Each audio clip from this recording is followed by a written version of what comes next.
Hello friends, welcome to my channel visa guide. Visa guide देखने वाले आपसे friends का मैं स्वागत करता हूं। फ्रेंड्स, आज मैं आपसे बात कराऊंगा पलाऊ के रेसिडेंस परमिट के बारे में। लास्ट कुछ दिन पहले मैंने एक वीडियो बनाया था, उसमें आपको बताया था पलाऊ का रेसिडेंस परमिट आप कैसे ले सकते हो, कैसे आपको एप्लीकेशन करना है, उसके बारे में आपको मैंने बताया था। आज मैं आपको बताऊंगा कि पलाऊ का रेसिडेंस परमिट अगर आप लेते हैं तो उसका बेनिफिट क्या है। उस वीडियो को काफ़ी लोगों ने पसंद किया, काफ़ी उसका अच्छा व्यू मिला, लोगों ने काफ़ी शेयर भी किया, कमेंट भी किया, और लोग काफ़ी कुछ जानने के लिए इंटरेस्टेड हैं पलाऊ कंट्री के बारे में। और वो मुझसे पूछ रहे थे कि पलाऊ का रेसिडेंस परमिट, जो डिजिटल रेसिडेंस परमिट है, जो $250 का मिलेगा 1 साल के लिए, इसको लेने का क्या बेनिफिट है। तो आज मैं इस बारे में डिस्कस करूंगा और आज आपको बताऊंगा कि पलाऊ का रेसिडेंस परमिट, रेसिडेंस कार्ड अगर आप ले लेते हो तो उसका क्या बेनिफिट है और क्या नुकसान है। क्योंकि अगर आपको बेनिफिट मिलेगा तो उसके कुछ लिमिटेशन भी है, कुछ आपको कुछ आपको लिमिट में भी लिमिटेशन है, कुछ आपको लिमिट भी रहेगा, और उसका कुछ नुकसान भी आपको रहेगा। ऐसा नहीं कि हर चीज़ का फ़ायदा ही होता है। तो पलाऊ का रेसिडेंस परमिट अगर आप लेते हैं तो उसमें बेनिफिट भी है और कुछ आपका वीक पॉइंट भी है, वो भी मैं आज आपसे इस वीडियो में क्लियर करूंगा। अगर आपने ये वीडियो पूरा देख लिया शुरू से लेकर लास्ट तक तो आपको दोबारा या आपको फिर कोई वीडियो देखने की जरूरत नहीं है, कि इस वीडियो में कंप्लीट डिस्कशन मैं आपसे करूंगा और कंप्लीट मैं आपको हर चीज बताऊंगा, एक एक टॉपिक बताऊंगा आपको कि पलाऊ का रेसिडेंस परमिट आपको लेना चाहिए कि नहीं लेना चाहिए। तो बहुत ही इंपॉर्टेंट वीडियो है, बहुत ही कुछ आपको जानने को मिलेगा इस वीडियो में। लेकिन उससे पहले आप सभी लोगों से रिक्वेस्ट है कि अगर फर्स्ट टाइम हमारे चैनल जुड़ रहे हैं तो इस चैनल को लाइक सब्सक्राइब जरूर करिए, लाइक करिए, शेयर करिए, सब्सक्राइब करिए और हमारे यूट्यूब फैमिली के साथ जरूर जुड़िए। आपका लाइक जो है वो मुझे वीडियो बनाने में मदद करता है, मुझे, क्योंकि आपको तो पता है कि मैं थोड़ा सा बिजी रहता हूँ, इतना मेरे पास टाइम नहीं रहता, लेकिन मैं आप लोग के लिए वीडियो बनाता हूँ कि आप लोग को जो सही इन्फॉर्मेशन मिले वो मिले मेरे ज़रिए। क्योंकि आप यूट्यूब पे देखोगे बहुत सारी आपको वीडियो मिलेगा जिसमें जो इन्फॉर्मेशन होगा वो आपको गलत मिलेगा, लेकिन मेरे चैनल पे 1000 से ज़्यादा वीडियो है और आपको जो भी इन्फॉर्मेशन मिलेगा वो 100% सही और एक्यूरेट आपको मिलेगा। तो आज मैं आपसे बात करूंगा पलाऊ के रेसिडेंस परमिट के बारे में। पलाऊ का जो डिजिटल रेसिडेंस परमिट प्रोग्राम है, इसका क्या बेनिफिट है और क्या फ़ायदा आपको मिलेगा और क्या फ़ायदा आपको नहीं मिलेगा, तो इसके बारे में आज मैं आपसे डिस्कस करता हूँ। तो सबसे पहले बात करते हैं पलाऊ, जो कि डिजिटल रेसिडेंसी परमिट लोगों को दे रहा है और इसको आप ले सकते हो। लेकिन इसका जो बेनिफिट है वो मैं आपको बता देता हूँ। सबसे जो बड़ा बेनिफिट ये है कि इसमें आपको केवाईसी कस्टमर केवाईसी आपका होगा और ऑनलाइन बैंकिंग सर्विस आप यूज कर सकते हो। सबसे बड़ा बेनिफिट जो है कि इसमें आपका केवाईसी हो जाएगा। डिजिटल रेसिडेंस परमिट है, एक डिजिटल आइडेंटिटी कार्ड आपका रहेगा। फिजिकल जो कार्ड है वो आपके एड्रेस पे आपके घर पहुंच जाएगा अगर आप एप्लीकेशन करते हो तो। और इसमें जो आईडी कार्ड आपको मिलेगा, इसमें आप ऑनलाइन बैंकिंग सर्विस में इसको यूज कर सकते हैं। सबसे पहला बेनिफिट तो ये है कि अगर आपको ऑनलाइन बैंक अकाउंट खोलना है या आप ऑनलाइन बैंकिंग यूज करना चाहते हैं तो उसमें आप यूज कर सकते हैं। उसके बाद दूसरा जो है वो है आपका टैक्स एडवांटेज आपको मिलेगा। इसमें टैक्स का बेनिफिट आपको मिलेगा। एक बेनिफिट ये मिलेगा कि अगर आप पलाऊ के बाहर कहीं भी आप कोई काम करते हैं तो आपका 0% टैक्स लगेगा। पलाऊ आपसे कोई भी इनकम टैक्स नहीं लेगा। तो सबसे खास चीज़ उसमें यह है कि इस आईडी पे आप कहीं भी कोई ऑनलाइन वर्क करते हैं या फिर बाहर वर्क करते हैं तो आपका 1% टैक्स नहीं लगेगा, 0% टैक्स है। तो सबसे अच्छा बात ये, लेकिन अगर आप पलाऊ के अंदर काम करते हैं तो उसमें आपको टैक्स पड़ेगा। और दूसरी चीज बताना चाहता हूँ कि इस रेसिडेंस परमिट पे आप पलाऊ में काम नहीं कर सकते हैं। ये एक डिजिटल रेसिडेंस परमिट है, इस पर बेनिफिट केवल ये है कि आपका जो वीजा है वो एक्सटेंड हो जाएगा।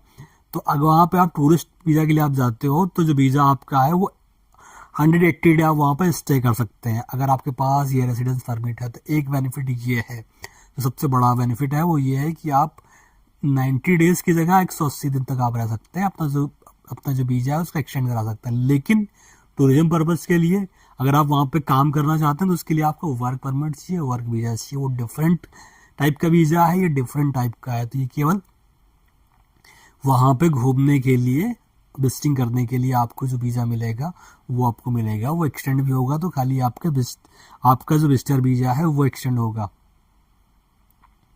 उसके बाद आपको डिजिटल बिजनेस का एक्सेस मिलेगा। आप कोई बिजनेस करना चाहते हैं डिजिटल, उसमें आप इस रेसिडेंस परमिट का यूज कर सकते हैं। आप अपना बिजनेस रजिस्ट्रेशन कर सकते हैं, आप बैंक अकाउंट ओपन कर सकते हैं पुलाव के अंदर। आप चाहो तो पुलाव के अंदर बैंक अकाउंट खोल दो, वहाँ पर बिजनेस रजिस्टर कर लो, डिजिटल सिग्नेचर आप बना सकते हैं।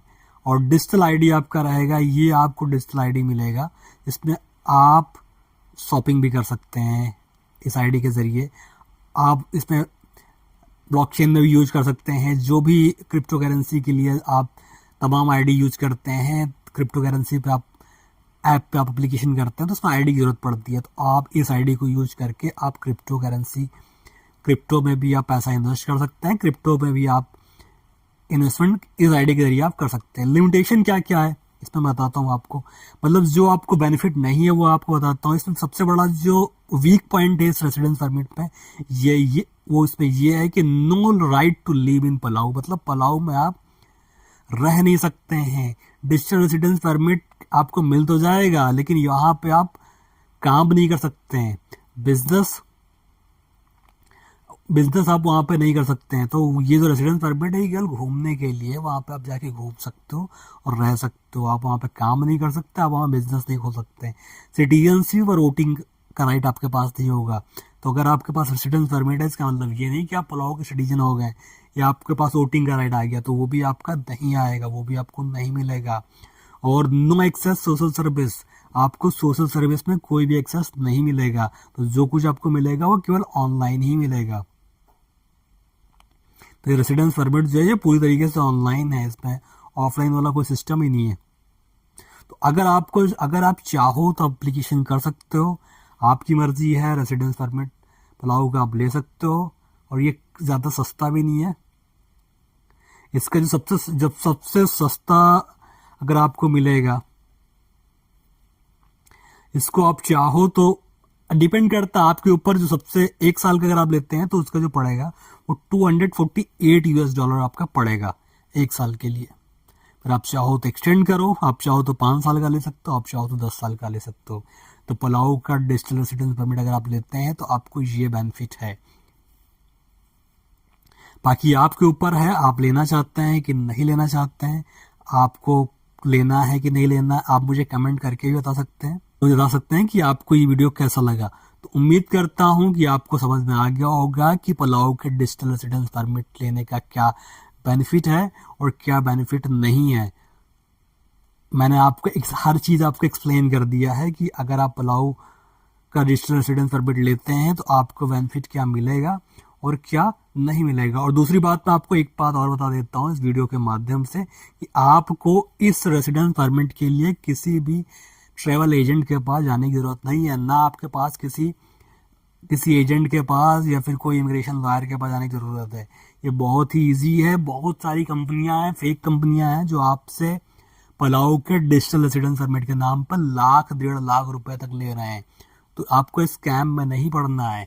ये बिल्कुल फ्री एप्लीकेशन आप कर सकते हो ऑनलाइन।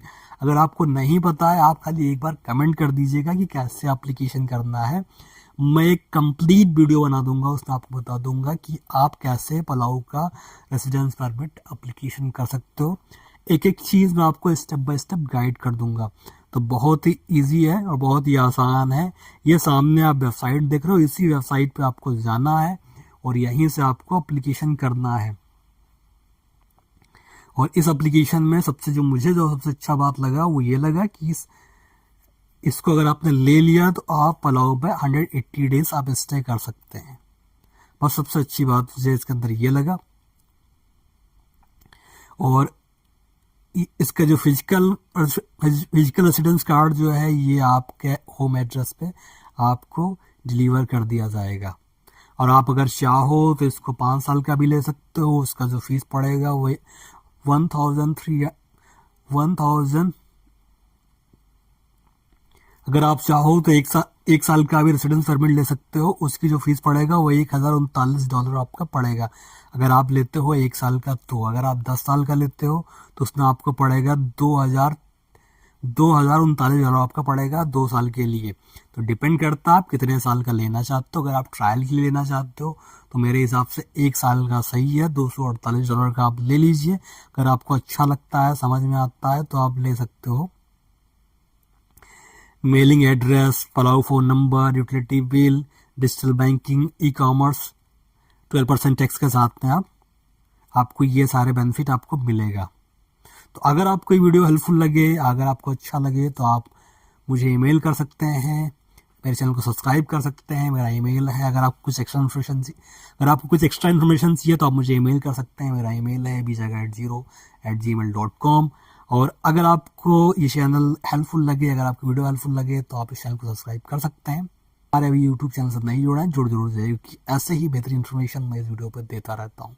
तो लाइक करिए, सब्सक्राइब करिए और हमारे यूट्यूब फैमिली के साथ जरूर जोड़िए। तब तक के लिए मिलते हैं नेक्स्ट वीडियो में किसी लेटेस्ट सब्जेक्ट के साथ में। तब तक के लिए बाय, टेक केयर, धन्यवाद, थैंक यू सो मच।